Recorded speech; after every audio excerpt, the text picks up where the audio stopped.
증명할 수밖에 없는 상황이 되는 말씀을 좀 드리면서 고객이라는 측면에서 말씀드리겠습니다. 간단하게 말씀드리겠습니다. 지금 이제 미국이 4번에 걸쳐서 슈퍼 301조 따르는 보호 관세를 발동했죠.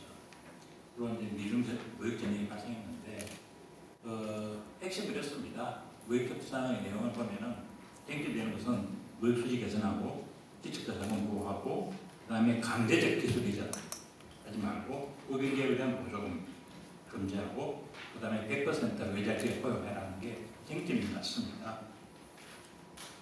근데 더 큰 쟁점은 뭐냐 그러면은 오케이 아마 중국도 이 부분에서는 동의한 것 같습니다. 했는데 문제는 미국이 우리 한국도 요구를 하는 것도 마찬가지입니다만 그래도 요구를 했습니다. 법령 제정 어떻게 할 것이며 언제 어떻게 어떤 내용을 할 것인가 명확하게 스케줄을 해라 이렇게 요구를 하니까 이제 시진핑 입장에서는 받아들일 수 없는 겁니다. 왜냐 이게 제2의 아테네냐 제2의 난징교양 아니냐 결국은 이걸 통해서 미국이 중국의 체면을 깎고 내정 학습하는 게 아니냐 하는 그런 부분에 내부적인 비판이 있었던 것 같습니다. 그러다 보니까 이제 시진핑이 이거 받아들일 수 없다라고 해서 5월 초에 다시 되돌아보니까 150페이지 합의 문건 중에서 45페이지를 갖다가 빡빡 그어서 보냈습니다. 노딜이 되어버렸죠.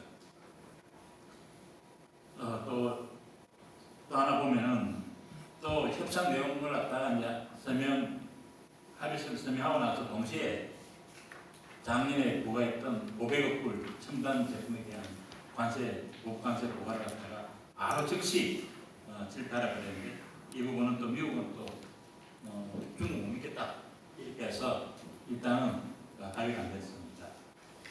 이 배경에 있는 것 같습니다. 저기 1979년 미중 수교를 하고 난 이후에 결국에는 미중 수교라는 것은 소련을 견제하기 위한 방법이었는데 일본 성공했습니다.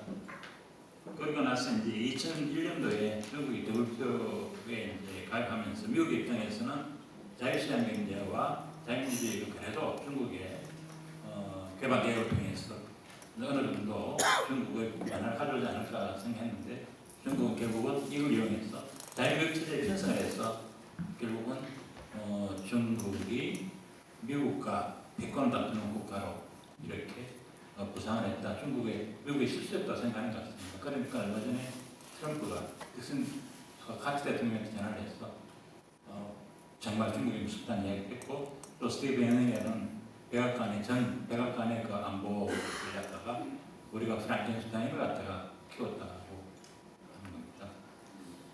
그래서 결국은 이제 우선 돈이 더 나가기 전에 시진핑이 중국 목이 뭔가 내용을 좀 들여다볼 필요가 있습니다. 그 구조는 한 4개 정도 되는 것 같습니다. 하나는 경제적으로, 기술적으로 중국 대륙 2025를 통해 가지고 기술적으로 미국을 합치겠다, 세계 최선을 합치겠다는 그런 의지를 가지고 있고, 그다음에 1대1로 정책을 통해서 중화조공 체제를 만들겠다. 세 번째, 기술 통화로 위안할 기술 통화를 만들겠다. 그다음에 이로 해서 제일 중요한 부분입니다. 시진핑의 사상과 인기대한 철폐해야 되겠다. 2050년까지 중국을 달성하기 위해서는 단일한 리더십을 통해서 할 수밖에 없는 것 같습니다. 이게 2016년 3월 11일 날 아마 본격적이 됐을 때, 근데 이제 22일 날 바로 미국이 보복 관세 무역 전쟁을 일으키죠. 참 아주 우연이 아닌 것 같습니다. 그래서 여기서 지금 미국이 걱정하는 부분은 이게 중국몽이라는 것이 시장경제는 자유민주주의, 거의 말해서 서방 세계에 제항하는 가치에 기반한 중국몽이 아니고 사회주의, 과거 조공체계 하에서의 그런 중국몽이 아닌가 하는 그런 측면이 같습니다. 최근에 중국의 그 민영 기업들이 CEO들이 많이 붙잡혀갔죠. 그 다음에 이제 민영 고교화도 많이 되고요. 이런 것은 소위 말해서 자유주의 시장 경제에서 시장을 빼겠다는 의미가 있습니다. 아까 우리 두 분 다 말씀했습니다만 기술세 함정 어쩔 수 없는 것 같습니다. 기존 세력이 신흥 세력과 한번 붙을 수밖에 없죠. 중국의 국력이 이미 미국에 한 60%까지 왔습니다. 이제는 미국에 도전한 희곡이기 때문에 양태의 충돌은 불가피하다고 생각합니다. 그 다음에 이제 제가 참 들여다봐야 될 게 이번에 그 미중 패권 전쟁의 안에는 미국이 중국의 거래계를 요구하는 부분입니다. 다시 말씀 자유시장 경제 민주주의 이 부분입니다. 대표적으로 우리가 알 수 있는 것은 11자 류어가 이제 11자 무역협상을 했을 때 미국 측에서 요구했던 것은 인터넷의 전면적인 개방이었다고 합니다. 인터넷에. 지금 인터넷 지금 개방 안 하고 있거든요. 우리 내부까지 막아놨거든요. 중국의 비판적인 기사도 못 보게 만들거든요. 이 부분이 중국의 자유라는 것을 막고 있다는 거거든요. 일단 국제를 가능한 부분이라서 굉장히 중요한 사항입니다. 사실 거부했다는 거고요. 그래서 저는 이렇게 봅니다. 다들 공감하시는 부분이지만 중국 공산당이 미국에 불복할 때까지 모든 수단을 강구해서 지속적으로 이 문제는 해결되지 않아. 계속적으로 지금 중국이 압박을 갈 것이다. 그래서 지금 우리가 이 상황을 갖다가 트럼프 대통령이 조출 행동이 아니라 미국에서 큰 공감대를 가지고 있는 그러한 것이라는 부분을 말씀드리고 싶어요. 다들 공감하실 겁니다. 특히 소로스 민주당 지지자거든요. 소로스 한 말이 있습니다. 열린 사회의 최대적은 시진핑이다. 뭐 간단한 이야기입니다. 그 다음에 또 이제 이게 정말 진검승부라는 게 이렇습니다. 트럼프가 이 미중 패권 전쟁에서 양보할 경우에는 2020년 재선 상당히 무분별로 갈 수 있습니다. 지금 민주당은 양보할 때만 기다리고 있거든요. 두 번째, 또 시진핑 입장에서는 이번에 시진핑이 왜 무역 합의를 갖다가 파기했느냐? 왜 중국 내부에서 제2의 난징 조약이라고 말했느냐? 중국이 내정 간섭까지 할 수 있다. 시진핑 권력이 공고하지 않다는 이야기가 될 수 있습니다. 순족에 있던 시진핑은 지금 태자당의 출신인데 공천당이나 상하이당이 시진핑을 비판하고 있다는 내부적으로 그렇게 볼 수 있습니다. 따라서 시진핑도 양보하기 쉽지 않습니다. 이제 그래서 양쪽 다 테러를 맡기는 상황이다. 그리고 또 저와 이쪽 보니까 트럼프가 중국 흐를 찌르는 식성 전략을 많이 준비를 했더만요. 단계별 고유 관세부가 기술 침해에 대한 제재, 환율 절하, 사계 관세, 금융집권 제한, 남중국해 항해권의 자유, 그다음 인권 문제까지 아주 다양한 중국의 아킬레스건을 건들 수 있는 그런 실탄을 많이 확보했다는 겁니다. 그다음 특히 이 전쟁을 시작한 시점이 미국 경기가 호조를 보이면서 중국 경기가 하향 국면에 들었을 때 했다는 부분이 매우 중요합니다. 그 다음에 또 한 가지는 이제 미국의 의도를 알 수 있는 것은 얼마 전에 이제 US, 미국하고 멕시코, 캐나다하고 자유무역 협정이 체결됐는데 그게 비시장 경제국과 FTA를 체결하는 경우에는 우리는 택한다. 하지 말라는 거죠. 중국을 비하하는 겁니다. 그런 측면에서 이제 우리 화해 제재를 봐야 된다. 이 화해 제재는 미중 간 패권 전쟁의 대회전, 대회전이라는 말은 전쟁에서 국가의 전망을 걸 수 있는 그런 전투라는 이야기입니다. 대회전. 세계적으로 몇 번 없습니다. 지금 이 화해만뿐 아니라 ZTE, 퓨전이나 반도체입니다. HIK 비전, 하이칸 비전이라고 그러는데 이게 이제 CCTV 만들어서 DJI 드론, 중국의 최첨단 산업은 전방위적으로 좀 제재를 하고 있습니다. 선전 보고적 일종이에요. 이와 관련해서 미국이 다시 고민하고 있는 게 보고 있는 게 중국의 국가정보국입니다. 그에 따르면 민간기업마저도 중국의 정부의 정보 활동에 도움을 지원해야 됩니다. 이런 부분은 미국이 보고 있고요. 특히 지금 왜 지금 이 화해 제재를 우리가 봐야 되느냐? 이번에 왜 그동안에 화해를 놔두다가 왜 미국이 이렇게 제재를 가기 시작했느냐? 결국은 5G 네트워크입니다. 저는 3.5GHz 지금 아마 LTE와 병행을 줄 수 있는 그 부분은 큰 쟁점이 아닌 것 같고요. 우리도 내년부터 28GHz 이 부분을 어떻게 아까 군사 문제와 관련되어 있다고 했는데 28GHz 대역의 주파수를 우리가 밀리터리 웨이브라고 합니다. 군사 전파라고 합니다. 그렇기 때문에 이 부분에서 중국의 독주를 방치했다가는 결국은 경제적인 문제뿐 아니라 군사적인 문제까지도 이제 미국이 종식될 수 있다고 볼 수 있는 문제입니다. 그래서 이거는 매우 중요한 상황이고 하웨이 제재를 우리가 어떻게 봐야 될 것인가라는 것은 근본적으로 군사와 관련된 것까지도 관련되어 있다고 하셔야 될 것 같아요. 그 다음에 이제 지금 출소역의 문제가 있습니다. 미국이나 중국이나 긴급근거를 하고 있잖아요. 저는 긴급근거를 봅니다. 적당히 물을 쏠 수 있는 그런 전쟁 아닌 것 같고요. 그래서 한국은 어떻게 가야 될 것인가? 하늘이 무너져서 잘 그런 게 있다. 무능한 한국 정부를 믿을 수가 없다. 그런 생각입니다. 일본 정부를 보면 참 변망합니다. 정부 차원에서는 하웨이 장비 안 쓰겠다라고 했고 기업 차원에서는 또 문을 열어주고 있어요. 도시바나 파나소닉은 처음에는 공급 안 하겠다 하면서 또 그건 아니다. 아주 소극적이지만 기존의 어떤 중기업과의 관계를 유지하려고 하거든요. 우리도 그렇게 해야 된다는 거죠. 그런데 우리는 지금 잘못했다는 겁니다. 이 정부가. 왜 초장에 안보에 문제가 없다? 친중 발언을 했냐. 자신 없으면 물러서면 되지. 뒤에서면 되지. 저는 지금 우리나라 행복을 고래 싸움에 등 터진다는 이야기를 지금 하고 있는 그렇지는 않은 것 같습니다.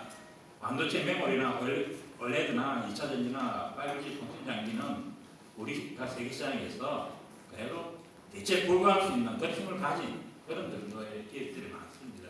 이 기업들이 잘 운시하면 우리가 이 싸움에서 실리를 취하고 또 나름대로 국가적인 그런 출시에서도 잘 대처할 수 있다고 생각합니다. 핵심은 이겁니다. 저는 우리 기업들이 버티기와 흡수 전략을 해야 된다.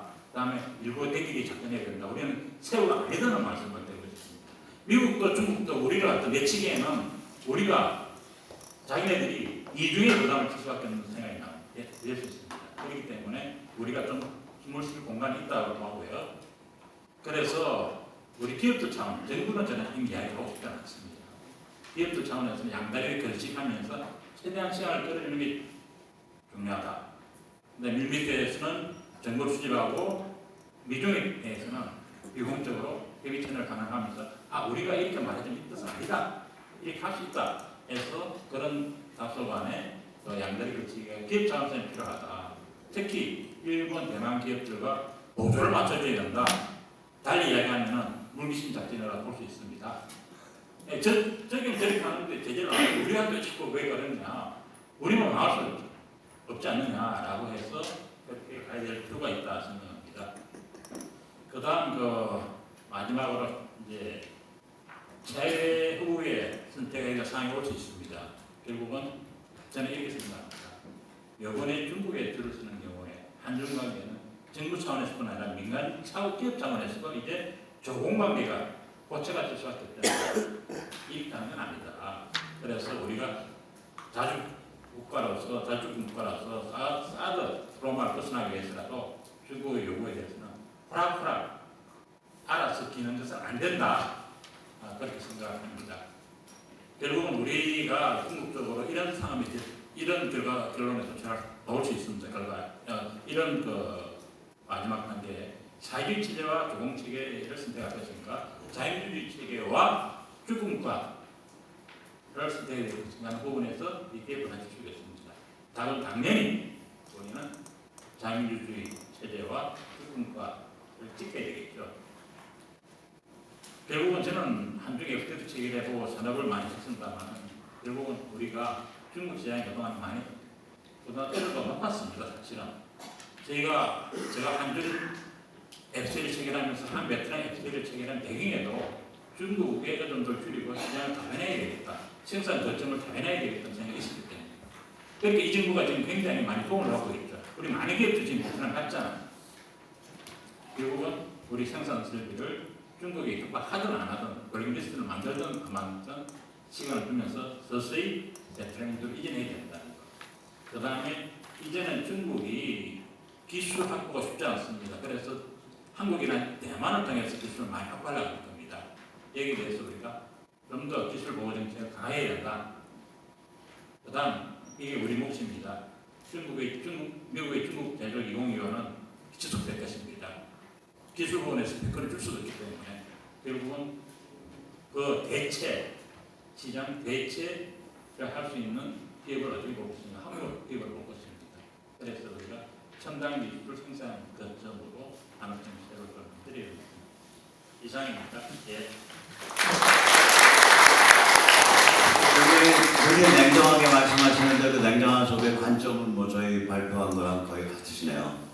아까 우리 정 의원님 말씀하시니까 관점이 완전히 다른 것 같습니다. 우리 관점인데 이게 이제 참고로 그냥 제가 짧게 옆에 이렇게 추임새를 넣어드린다면 그 아까 발표하실 때 소련과 중국의 차이점에 대해서 이제 박 교수님이 잠깐 언급을 하셨는데 러시아는 그 뾰도르 때부터 어떻게 하면 유럽 문명을 받아들일 수 있나를 고민한대요. 못 받아들였지만 그 우리가 그 저기 어디야 페테르부르크 옛날 레닌그라드 페테르부르크가 이제 대륙 러시아의 수도인데 거기 그 도시 전체가 유네스코 그거잖아요. 거기 가보면 유럽의 지중해 양식, 뭐 그리스 양식, 로마 양식, 파리 양식 모든 게 다 혼다서 레플리카 같이 해서 더 크게 잘 만들어져 있잖아요. 페테르부르크 가보면. 그래서 그런 고민에서 나온 게 굉장히 위대한 러시아 문학의 흐름들, 그러니까 이제 푸시킨, 그다음에 렐몬토프, 그리고 고골, 도스토옙스키 이런 그 정신적 고통들이거든요. 그게. 그리고 거기서 이제 발작을 일으킨 게 특히 유대인들, 러시아, 폴란드, 그때 폴란드가 러시아였지. 급진 유대인들이 주도해서 러시아 급진운동을 만들었고 그 급진운동으로 한 방에 러시아를 현대화시키자라는 거예요. 그러니까 러시아 공산당의 맨 아래 깔려있던 기본 문제의식은 서양을 능가하는, 서유럽을 능가하는 서유럽적 현대화입니다. 기본 주제가. 그리고 이제 중국은 전혀 다르고요. 그 출발점이. 그 다음 두 번째 당도 달라요. 제가 며칠 전에 그 의심을 하다가 확인을 해봤는데 공산당은 그 당 생활을 하던 간부를 나이 40, 50이 됐을 때 군으로 보내요. 그게 이제 정치장교 코미사르라는 제도인데 그걸 그러니까 민간인 당원을 군 간부로 보내는 거예요. 이게 나폴레옹 때 있었던 거예요. 그래서 군을 장악을 하거든요. 공산당은. 그게 원래 그 클래식한 공산당의 방식인데 중국은 특이해요. 이게 도시 폭동에 바탕한 공산당이 아니라 농촌 게릴라 혁명을 통한 중국 혁명이었기 때문에 도시 기반의 당 조직은 약하고 PLA 인민해방군이 원래부터 강합니다.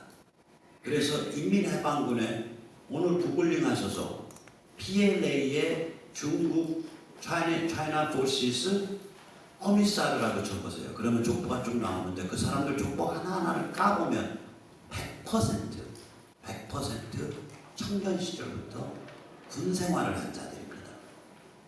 다시 말하면 군 출신 중에 공산당의 정치 게임을 이해하는 자를 코미사르로 만든 거예요. 그 얘기 뭐냐? 인민해방군이 사실은 배후 중에 배후입니다. 공산당 뒤에 배후가 인민해방군이에요. 그래서 너무 잘 아시겠지만은 인민해방군이 중국 최대의 기업 집단이거든요.